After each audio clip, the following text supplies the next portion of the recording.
first and foremost, thank you so much for letting us come through here at 11 a.m. on a Wednesday, taking the time to talk to us. So why don't you just tell us a little bit about yourself and your bar? Yeah, my name's Josh Gagney. I'm the GM and operating partner here at the Haymaker in Downtown Raleigh.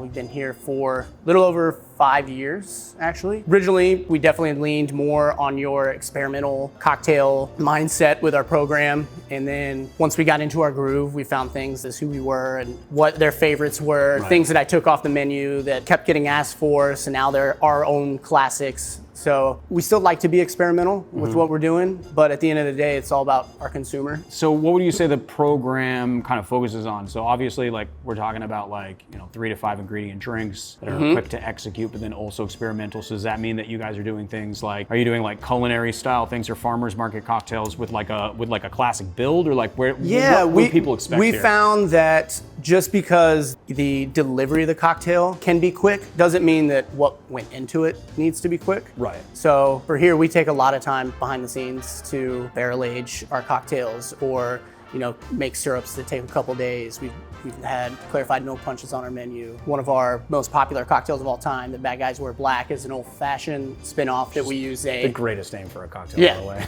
We use a burnt sugar syrup that I can't even make in here, and not even in my house. I have to go to like a full kitchen with an HVAC system because it just creates so much smoke, and it's the sketchiest thing that I do. But it creates this really dope syrup that we use and has really kind of pinpointed itself as like one of our identifiers as our most popular cocktails. But. Right on. I noticed that you have a couple of vintage punch bowls above the bar. Yeah. So you guys do punch service. Is this a thing here? We do. That's kind of part of the name with Haymaker being, a knockout punch. Oh, there you go. So, yeah, I was wondering about the name. Yeah. So you'll notice like some boxing stuff around in the bathrooms on the wallpaper with boxing gloves, things like that. So that was just kind of the fun approach to the concept that kind of allowed, for us, it's allowed us to kind of lean on like, hey, what's some cool boxing terms and themes that we can attach to our cocktails and stuff. So that, along with 90s hip hop, is sounds like a strange combination, but no, it's not. But everyone, that's what we're probably known for the most, is they're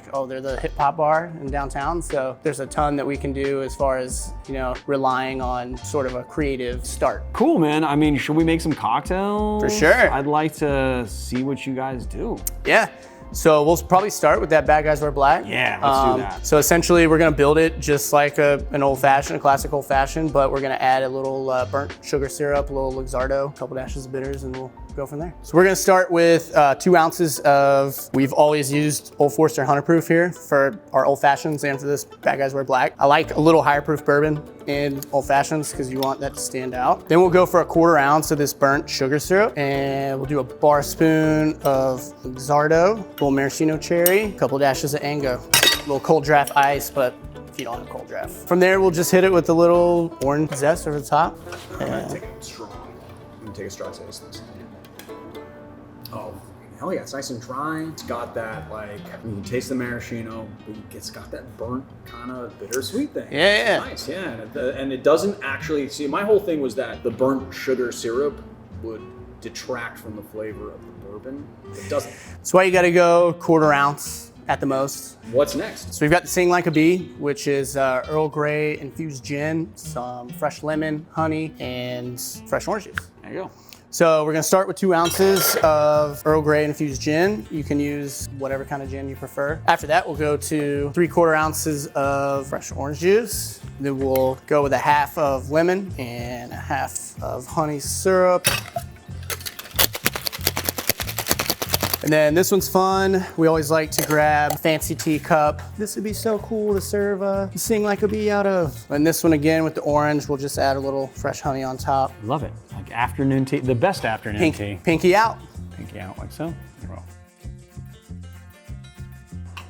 Yeah, I like what the orange is doing in there. Yeah. Orange is such a controversial fruit to use in cocktails, and people have such, dyed-in-the-wool kind of ideas about it. Right. But, added to a whiskey sour, it always just takes that whiskey sour up a notch. For sure. Yeah. And I think it's doing the same thing here. It's cool. It's like a bee's knees variation, basically, right? That Earl Grey, though, is working real nice with that orange and then the honey, and it's all very well balanced. It's one of those drinks where you can taste all of the ingredients separately, but you can also taste them as combined sort of, Right.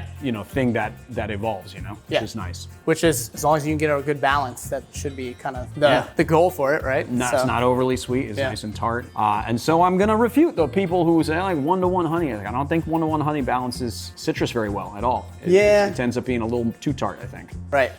Cool. One more? Yep. One last We can one? do. Right here we got the Smoke Show. This is one of those cocktails for when we have a guest that says, I like bourbon. Which one do you recommend? The Bad Guys Who Wear Black or the Smoke Show? Kind of go in both directions, whichever direction you're looking to go. For this, we'll start out with 2 ounces of bourbon. Here we use virgin bourbon, charcoal filtered, 101 proof, maple syrup, Fino sherry, and pineapple juice. Then we're gonna go 3/4 ounce of lime juice, and then we're gonna shake. So you're saying it sounds pretty simple. What's our spin on it? What gives it kind of its own, makes it unique? And that's where the smoke aspect's coming into play. So we'll strain this over ice, and then we're gonna hit it over the top with a black cardamom tincture that we make here. So I like drinking this one straight out of the glass with no straw. That way you get your nose in that black cardamom. Which is cool because it's nice to add sort of a smoke element without smoke in a glass. Right.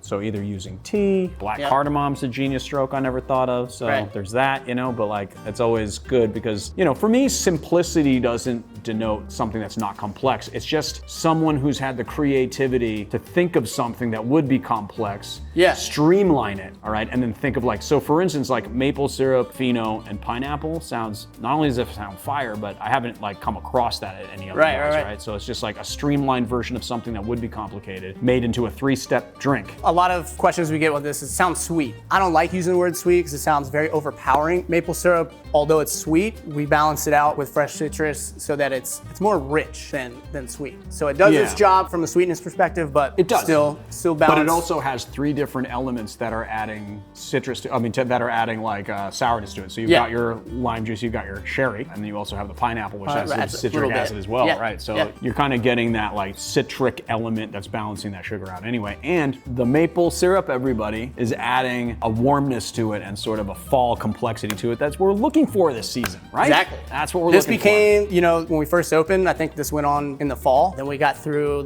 the winter, and I was kind of like, okay, well, this isn't necessarily a summer drink, but it has become year-round cocktail. So I mean, I drink that in the summer. Yeah. But it is also very markedly fall cocktail. And what's cool is that it's still hot in LA, so we're still doing hot weather cocktails, and it was nice to come out here and then we went to a couple bars yesterday, and we started running into actual fall cocktails. Which starting is to everybody. Some people are making that transition. Yeah, and it's good to make that transition a little early. I mean, it is technically fall since the 22nd of September. So, so we're in the fall, even though it doesn't. Really we're in North Carolina, so we still got another month of heat. Let's talk about the artwork on the wall. The artwork, yeah. So when we originally opened here, we had nothing on that wall other than the antique mirror, and it seemed great. The first year that we did Cocktail Kingdom's Miracle Pop-Up, we wrapped the whole thing in wrapping paper and tinsel. And okay, that's cool. So once we got through and we went to go tear it all down, everybody in here was like, oh my God, that wall looks so blank. So we were trying to figure out what to do with it, and 2 weeks later, a guy named Chris Evans came in, now one of my good friends here. He said, I think I have some artwork for you that would look really dope on the wall. And I recognized him. I was like, you're the one that did the J. Cole painting. And he's like, yeah. I'm like, oh, just bring stuff in. So it's been about 4 years now, and he